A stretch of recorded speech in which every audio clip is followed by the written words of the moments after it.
As you can see, guys, I'm here living in the penthouse again. That's what some of the GMC guys that are full-timers who come here to have work done for them, that's what they call it, living in the penthouse. So back over here, they're working on the fuel system now, and I got some video that you're going to see of that. I think you'll like the discussion that we had. There's some real good info for how to maintain and how to jack up the RV and where to stay off of, and a view of the frame and everything. Hey there, guys. So John here, Florida John, I did a tour of his RV a while back and put it on Mobile Visions, and he's over here right now. What I wanted to bring up here is he was nice enough, he brought me by a pineapple, and since he used to take care of the website over here, and I'm going to be building out website for the co-op here for Jim to edit himself, and train him up on how to use WordPress. He brought me a shirt, kind of passing the torch to me, because he had been handling the website in the past for Jim. So I thought that was pretty cool, guys. I'll link over the website to you when it's a little bit further along. I'm mainly setting it up and then training Jim how to be able to utilize the software so he can edit his own site. He seems to be pretty excited. I even got him set up where he can edit his blog via his smartphone. Yeah, see, this has an early body pad set where they ran the body pads all the way front to back, so it has more strength to it. What they did is some engineer said, hey, why don't we cut them in small pieces, put them right over where every one of the cross members are, okay, and we'd be decoupling the body from the frame because there's less contact area. It's a great idea, it really works.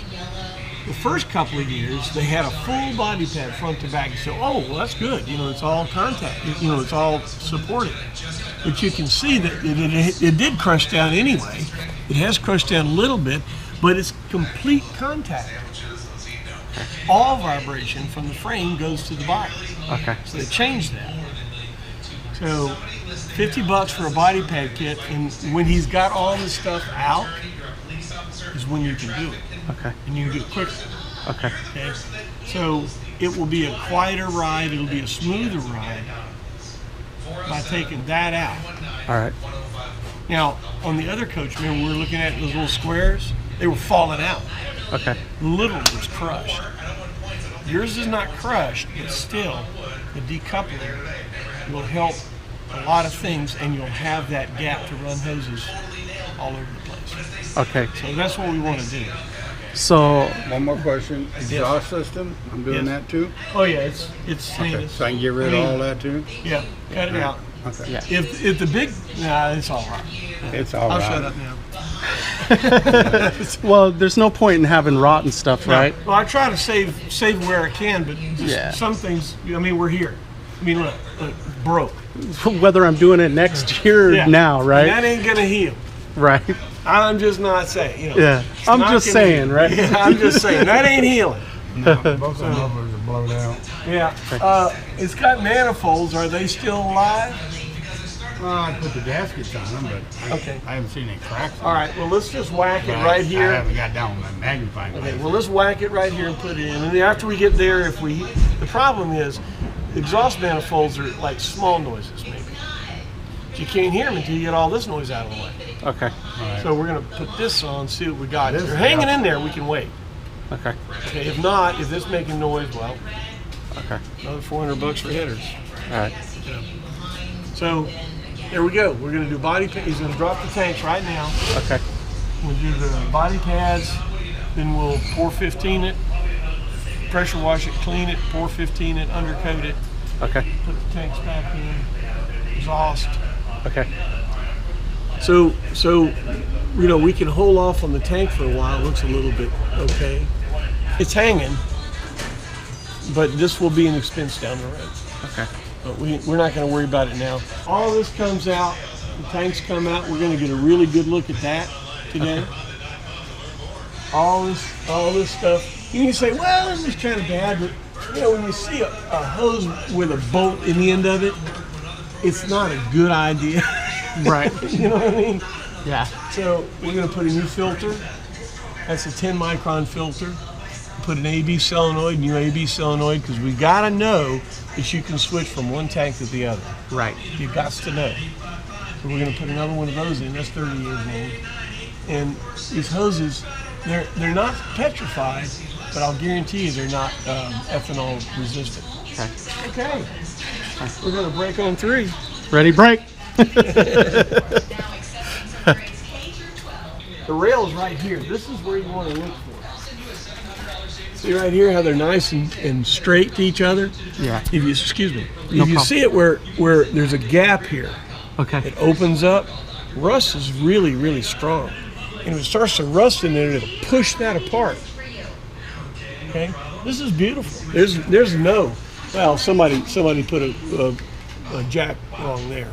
Yeah. But these are beautiful. These are great. This is what you want to look out for. Somebody jacked it up wrong there. No big deal. Hey, they're here too. Good job. Well, yeah, they weren't quite. Where are the appropriate places to jack up so I never make that mistake? Great idea. Great idea. Very important. This is the bogey. This is the thing between the 2 wheels. You see this slot right here? Yeah. That hole? That low point right here. This is where you put your jack. Okay. And you go up. And then back here, you see how this is double metal? Well, see right here?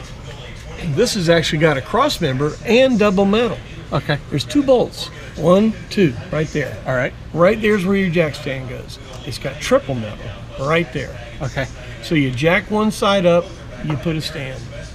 You jack the other side up, you put a stand. Okay? Then you go to the front. See how you got this rail and this is bolted to it? This is the front clip. Okay. There's 2 bolts right here. See them? Yeah. Right there. All right. That's the other jack Yeah, location. that's the jack.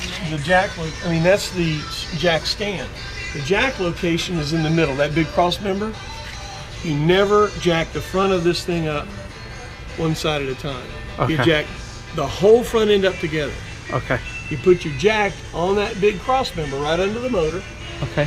You jack it up, and then your stands are right there.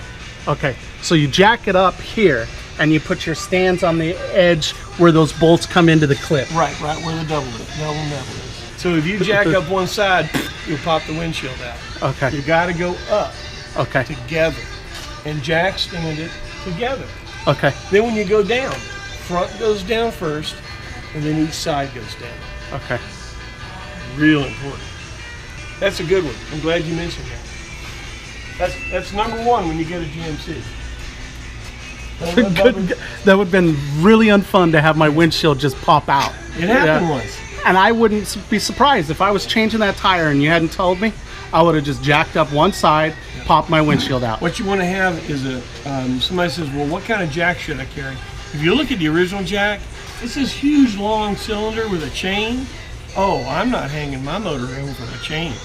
That's stupid. If you've got it, you should use it once to know why you just threw it away. Okay? You want to carry a 6-ton bottle jack and a 2.5-ton cheap Chinese floor jack.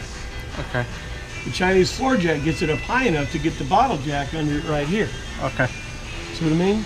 Yep. Carry 2 jack stands with you, a small 6-ton bottle jack, and a small little Chinese 2.5-ton jack. You can do everything. Okay. Now, when we're leveling this, is it really a good thing to level with the bags, or should you use some kind of jack and jack stand? No.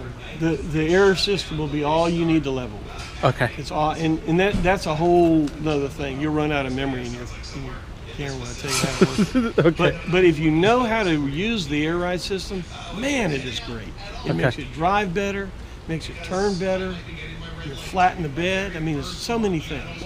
It's a great suspension, and it's more than just holding the back up. Okay. It needs to work. When you leave, that air ride system will work. Okay. No big deal. So I'm up here on the lift in the penthouse, and as you can hear, I feel for Catalina because a couple of days she was staying here all day, for the most part the day, you know, on her day off, and being in here while I was on the lift and with Hank here working on it. She didn't like that so much. I'm here trying to do some work on websites while he's doing it, and it's fairly noisy. I was hoping that I could catch when he was rattling away on it. I wanted you to see what she's been having to put up with, you know. So right now I'm underneath my RV, and what I'm about to do is give you a chance to see what's been done today. If you look right here, the gas tanks are completely out, the fuel tanks. There's no exhaust left in here. The exhaust has all been pulled out. The only thing on the exhaust that's been left is they were able to save, or at least for a little while, save the exhaust manifolds here. We're gonna put on new gaskets and stuff, but I don't really have the $400 for the new headers, so I'm gonna just stay with this for now and take care of the exhaust going back through the coach. Both mufflers were blown out, the pipes were all rusted to nothing, and so we're gonna start off using this and make it work as best we can. But there you go, guys. To give you all a clue, here's one of the fuel tanks so you can get an idea of what it looks like. This has been pulled out of the coach here, and Hank's going to be basically this one does look like it's going to be salvageable. So what Hank's going to be doing is he's going to recoat the inside so that it has protection, so as I go along down the line I don't have any problems. Here's the other fuel tank as well. I wanted to show you guys that we now have the body pads in here, and they're just at the cross members instead of across the whole coach, and what that'd do is make it a smoother ride. I'm about ready to have the whole underneath here undercoated to help protect this frame that's already been pressure washed. So all the grime has been cleaned off this frame. The frame looks so good. There's some real light rusting in a couple of places, but for a 40-year-old frame, this is amazing looking. And I don't even have any major rusting in any of the locations that is normally a problem. So that's really awesome. You know, Hank noted that that was an extreme positive about this coach. Hey there, everybody. So today it's been kind of a tough day with, you know, trying to live in the RV while the work was being done to the RV, especially since, you know, with the compressors going and then us trying to run an AC on all on the same circuit. It turns out it ended up being a situation where the breaker kicked and we just couldn't run the AC, so it got so hot. Catalina and I are heading off. We're gonna go and try to have some fun, you know, since we kind of had a stressful day today. Florida 527 right, baby? north for 4 miles. Yeah, I'm ready to get the road. I've been ready to get the road for a long time. Get out there, connect with people, live your big story. Make sure you do something every single day to read those road signs. Peace, guys. Without you, my friend, and I tell you all about it when I see you again. We come a long way from where we began.